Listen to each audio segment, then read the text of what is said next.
हाय everyone. NEET previous year physics के solutions के connection में हम नीट 2020 के क्वेश्चंस को डिस्कस कर रहे थे। तो उसमें हमने क्वेश्चन नंबर 10 तक डिस्कस कर लिया था। तो उसके आगे के क्वेश्चंस के सॉल्यूशंस आज हम इस वीडियो में देखने वाले हैं। तो क्वेश्चन नंबर 11 से देखते हैं। इसमें क्या है, एक बॉल है जो कि वर्टिकली थ्रो की गई है downward with a velocity of 20 metre पर सेकेंड। एक टॉवर के टॉप से उसे थ्रो किया गया है। It hits the ground after some time with a velocity of 80 metre पर सेकेंड। तो ग्राउंड से हिट करने पे उसकी वेलोसिटी जो है 80 मीटर पर सेकेंड हो जाती है कुछ टाइम बाद। The height of the tower is, tower की हाइट को पूछ रहा है कि कितनी है, और जी दिया हुआ है 10 मीटर पर सेकेंड स्क्वायर। तो इसका सॉल्यूशन देखते हैं क्या होगा।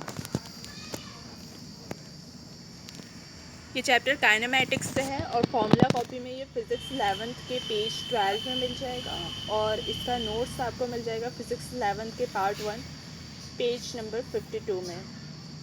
ये फॉर्मूला कॉपी और नोट्स जो है आपको वीडियो के डिस्क्रिप्शन में उसका लिंक मिल जाएगा। तो इसमें क्या है, इक्वेशन ऑफ मोशन के through v square minus u square is equal to 2as होता है, जहाँ पे v होती है फाइनल वेलोसिटी, u होता है इनिशियल वेलोसिटी, a एक्सेलरेशन होता है और s डिस्प्लेसमेंट होता है। तो therefore 80 square minus 20 square, 80 square उसकी फाइनल वेलोसिटी दी हुई थी जब वो ग्राउंड को हिट कर रहा था, और 20 मीटर पर सेकेंड उसकी वेलोसिटी तब दी हुई थी जब वो टॉवर से ड्रॉप हो रही थी वो बॉल। तो उसकी इनिशियल वेलोसिटी हो गई और इज इक्वल टू आ गया 2 इंटू 10 इंटू एस। 10 इसलिए क्योंकि g is equal to 10 metre पर सेकेंड स्क्वायर है। तो इसको जब हमने सॉल्व किया, 80 का स्क्वायर हो गया 6400 माइनस 20 का square 200 is equal to 20s। तो s इज इक्वल टू आ गया 6000 अपॉन 20, दैट इज़ 300 मीटर। तो ये आ गई हाइट ऑफ टॉवर। तो इसका आंसर हो जाएगा option number 2, that is 300 metre. अब नेक्स्ट क्वेश्चन देखते हैं। क्वेश्चन नंबर 12 में क्या है, लॉजिक सर्किट जो भी दिया हुआ है उसका ट्रुथ टेबल क्या होगा ये पूछ रहा है। तो इसको समझने की कोशिश करते हैं। ये सेमीकंडक्टर्स चैप्टर से है और इसका फॉर्मूला आपको मिलेगा फिज़िक्स 12 के पेज नंबर 54 में, और इसके नोट्स मिलेंगे फिज़िक्स 12 के पार्ट 2 में पेज नंबर 123 और 125 में। तो यहाँ पे जो डायग्राम दिया हुआ है उसके अकॉर्डिंग ये नॉट गेट को बनाया हुआ है। पहले 2 नॉट गेट्स बने हुए हैं और लास्ट में क्या बना हुआ है, एक और गेट बना हुआ है। तो ए और बी अगर हम इनपुट मानते हैं, यहाँ पे इनपुट वैसे भी ए और बी दिया हुआ है और वाई फाइनल आउटपुट दिया हुआ है। तो ए और बी अगर इनपुट है तो उसका नॉट हो जाएगा ए नॉट और बी नॉट, और अगर हम उसको और गेट में कनेक्ट करते हैं तो आउटपुट क्या हो जाएगा, ए नॉट प्लस बी नॉट। और उसके बाद अगेन यहाँ पे नॉट लगाया हुआ है, ये जो सर्कल है छोटा सा वो नॉट को डिनोट करता है। तो ऊपर में भी हमने बार लगा दिया, दैट इज़ नॉट का साइन हो गया वो। तो is equal to A dot B होता है, ये फॉर्मूला के अकॉर्डिंग है।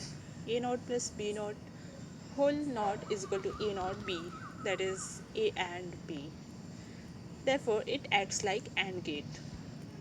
तो एंड गेट के अकॉर्डिंग जो ट्रुथ टेबल आएगा वो ए और बी अगर दोनों ज़ीरो है तो y is equal to a and b क्या होगा, ज़ीरो। और ए और बी में ए अगर ज़ीरो है, बी अगर 1 है तो भी आउटपुट जो है ज़ीरो आएगा।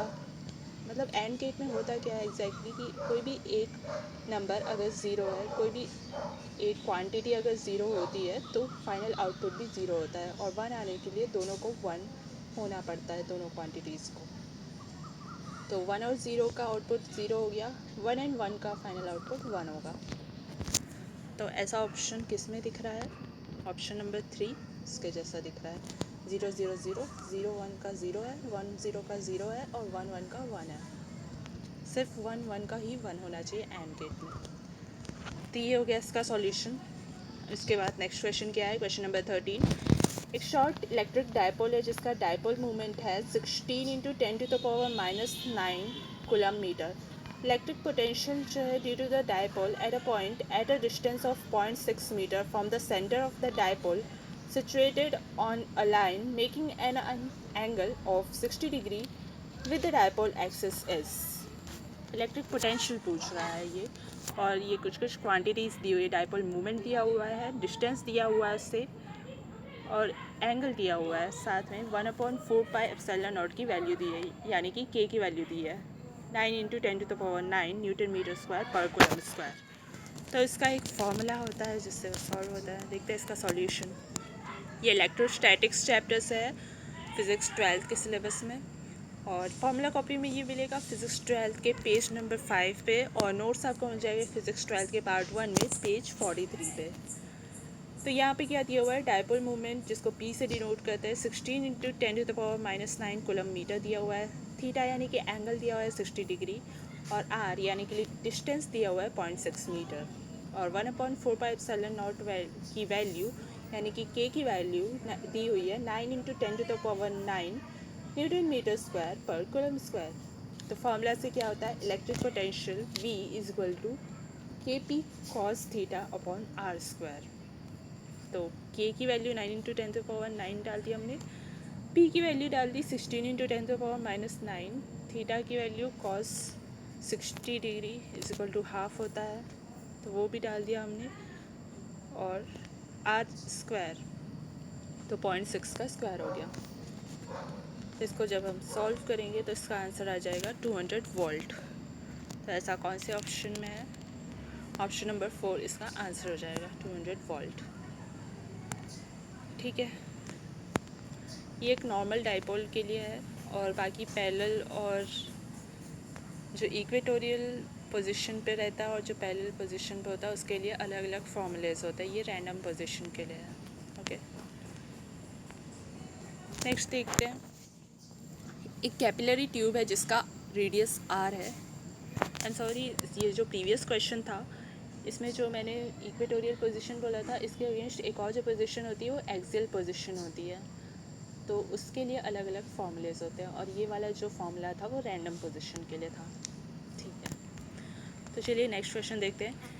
क्वेश्चन नंबर 14 में क्या है, एक कैपिलरी ट्यूब है रेडियस r का जो इमर्स किया गया वाटर में, और water rises in it to a height h पे वाटर राइज कर रहा है। मास ऑफ द वाटर जो है कैपिलरी में वो 5 ग्राम है। Another capillary tube of radius 2r is immersed in water. अब दूसरा कैपिलरी ट्यूब भी हम डाल रहे हैं 2r का, वाटर में इमर्स कर रहे हैं, और मास ऑफ वाटर जो राइज करेगा इस ट्यूब में वो कितना होगा ये पूछ रहा है। तो देखते हैं इसका सॉल्यूशन। ये चैप्टर फ्लूइड मैकेनिक्स से है।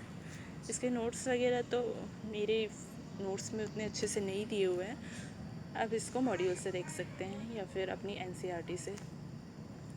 तो इसके फॉर्मूला क्या यूज़ किया है इसमें, h = 2t cos θ/rg use किया गया है। तो अगर ये फॉर्मूला अगर हम यूज़ करते हैं तो h is inversely proportional to r आएगा, यानी हाइट इन्वर्सली प्रोपोर्शनल होगी इससे, रेडियस से। और ऑल्सो मास = डेंसिटी इंटू वॉल्यूम होता है, और डेंसिटी इंटू πr²h हम इसे लिख सकते हैं, क्योंकि सिलेंडर की वॉल्यूम जो होती है πr²h से डिनोट होती है। तो = 5 ग्राम दिया हुआ है मास। ठीक है, सिलेंड्रिकल वॉल्यूम πr²h होती है। नाउ h डैश = h/2, मतलब फाइनली वो क्या बोल रहा है कि हाइट हाफ हो जा रही है ना, water rises to half of its original height, ऐसा बोल रहा है क्वेश्चन में। No I am sorry, height half क्यों हो रही है, रेडियस जो है वो 2r का इमर्स किया गया ना वाटर में, इसलिए हाइट जो है वो हाफ हो जाएगी, क्योंकि h is inversely proportional to r है। और m = rho into h/2 into pi 2r का स्क्वायर हो जाएगा। तो मास हम निकाल सकते हैं pi into h into πr² into 2। हम इसको और सॉल्व किए तो ये इस तरीके का इक्वेशन बना। तो हम इसको कैसे लिख सकते हैं, मास = था πr² इंटू रो, तो उसकी जगह हमने मास की वैल्यू दे दी 5 इंटू 2, तो ये हो गया 10 ग्राम। तो इनडायरेक्टली हम कहें तो मास डायरेक्टली प्रोपोर्शनल टू रेडियस भी बोल सकते हैं, बट एक्चुअली ऐसा है नहीं, कि अगर कुछ और प्रोपोर्शन में रेडियस बड़ा होता तो उसका आंसर डिफरेंट आता। तो इस तरीके से इसे सॉल्व करना है। ठीक है, तो क्वेश्चन नंबर 14 का आंसर हो गया ऑप्शन नंबर 1। नेक्स्ट क्वेश्चन देखते हैं, क्वेश्चन नंबर 15। इसमें क्या है, which of the following graph represents the variation of resistivity with temperature for copper. तो इसके लिए अलग अलग फॉर्मूलेस हैं, फॉर्मूलेस नहीं कहना चाहिए, इसे हमें याद करना होता है। वेरिएशंस जो है होते हैं ग्राफ से कैसे रिप्रेजेंट करते हैं। तो ये चैप्टर करंट इलेक्ट्रिसिटी से है और फॉर्मूला कॉपी में फिजिक्स 12 के पेज नंबर 12 में मिल जाएगा और इसके नोट्स आपको मिल जाएंगे फिजिक्स 12 के पार्ट 1 पेज 78 पे। तो फॉर कंडक्टर्स क्या होता है, relation between density and temperature given by graph, this one. तो इसमें क्या होता है, डेंसिटी ऊपर वाई एक्सिस से रिप्रेजेंट करते हैं, टेम्परेचर को एक्स एक्सिस नीचे रिप्रेजेंट करते हैं और टी नॉट जो है क्रिटिकल टेम्परेचर है, उसके आगे फिर इसका ग्राफ कुछ इस तरीके से जाता है पैराबोला शेप में। तो ये हमको याद ही करना होता है कि इसका ग्राफ किस तरीके से बनता है। ठीक है, तो इसका आंसर हो जाएगा ये वाला जो पहला वाला ऑप्शन है, ऑप्शन नंबर 1। तो यहाँ पर हमने 11 to 15 के क्वेश्चन सॉल्व किए हैं नीट 2020 फिज़िक्स के, और इसके आगे क्वेश्चंस हम नेक्स्ट वीडियो में सॉल्व करेंगे। Thanks for watching guys, bye bye, all the best for your exams.